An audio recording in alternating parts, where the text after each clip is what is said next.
t'attacher à la promesse que l'Éternel a promis. Wewe unaendelea kushikamana na hiyo ahadi ya Mungu. L'apôtre Pierre est en train de dire, Mtume Petro iko anasema, il dit, nous avons été fermes à la parole prophétique. tumeshikamana na neno ya kinabii. Ça veut dire cette parole prophétique qui leur avait été dite. Inamaanisha hiyo neno ya kinabii ambayo iliongelewa. L'apôtre Pierre s'est accroché à cette parole.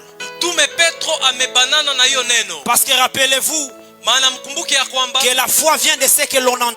imani inatokana na yale ambayo tunasikia. Mais aussi ce que tu entends a la capacité de prendre ta foi. Pia yale ambayo tunasikia na uwezo kamata imani yako. Il y a des personnes qui avaient une foi bizarre. Kuna watu ambao walikuwa na imani ya Une zaidi ya foi kawaida. extraordinaire. Imani ya zaidi ya Mais kawaida. une fois les personnes sont parties avec des personnes qui n'ont pas la foi, leur foi est morte. Na walipoenda na watu ambao wana imani yao walikuwa nao ikaondoka pia. Le Seigneur parla des signes eschatologiques.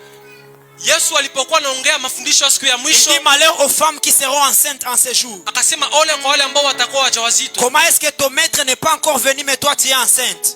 Namna gani bwana wako hajakuja lakini unakuwa Comment na est-ce que mimba? l'époux n'est pas encore venu mais toi tu es enceinte? Namna gani bwana wako hajakuja lakini wewe Ça kuna veut dire mimba? tu as reçu une grossesse que c'est ce qui n'est pas du maître. Inamaanisha umepokea ujauzito ambao hauko wa Bwana. Tu as reçu une grossesse qui ne doit pas te permettre de rencontrer les maîtres. Inamaanisha umepokea ujauzito ambao utakuruhusia kukutana na Bwana. Lorsque l'Éternel a frappé les déluges la terre, Bwana alipopiga ulimwengu na gharika, il avait aussi une mission de tuer tous ces géants qui étaient là afin que leur semence ne puisse plus persister. alikuwa na hiyo kazi ya kumaliza wale watu ambao walikuwa warefu Mais kabisa. plus tard après nous voyons des personnes comme des Goliaths qui continuent à naître. Lakini baadaye tuna watu kama vile Goliathi. Ça veut dire qu'il y a une femme qui est entrée dans l'arche avec la semence d'un géant. Inamaanisha pana mwanamke ambaye aliingia katika hiyo Et le problème avec l'église, na shida pamoja na c'est kanisa. que les personnes sont sorties en dehors avec des semences Watu walitoka nje pamoja na mbegu qui sont vraiment mauvaises. ambazo ni mbegu zibaya. Elles sont venues corrompre ceux qui ont la bonne semence. Walikuja kushawishi wale ambao wanakuwa na mbegu nzuri. Le problème ce n'est pas l'église. Shida haiko kanisa. Dans l'arche il y a des bonnes semences. Katika hiyo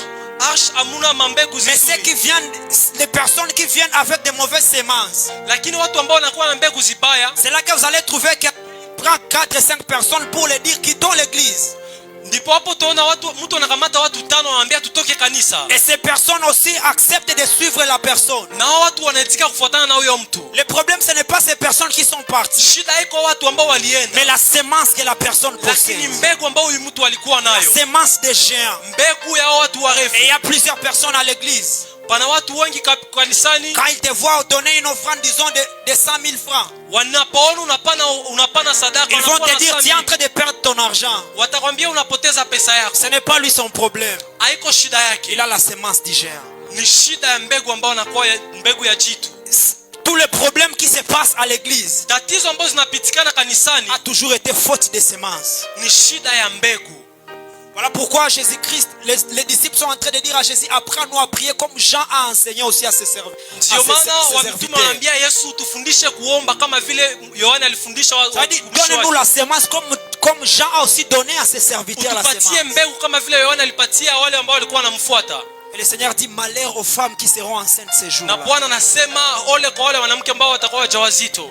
Malheur à ces femmes. Ole kwa wale wanawake. Tu es déjà à l'église, Uko kanisani mais tu portes les semences du géant. lakini una mbegu ya majitu. Tu es à l'église, Uko mais tu kanisani portes la semence je ne sais pas d'où. lakini una mbegu ya nafasi fulani. Tu viens à l'église, Unakuja kanisani mais tu as une fausse doctrine que tu es en train d'inculquer dans la vie de plusieurs lakini una serviteurs. mafundisho mabaya unatia katika watu. Le Seigneur veut dire malheur à cette personne comme ça qui Bwana anaweza est sema ole enceinte. kwa mtu ambaye anakuwa na ujauzito. Malheur à une personne comme ça qui est enceinte. Ole kwa mtu kama na huyo ambaye anakuwa na ujauzito. C'était juste une parenthèse, on peut continuer notre message.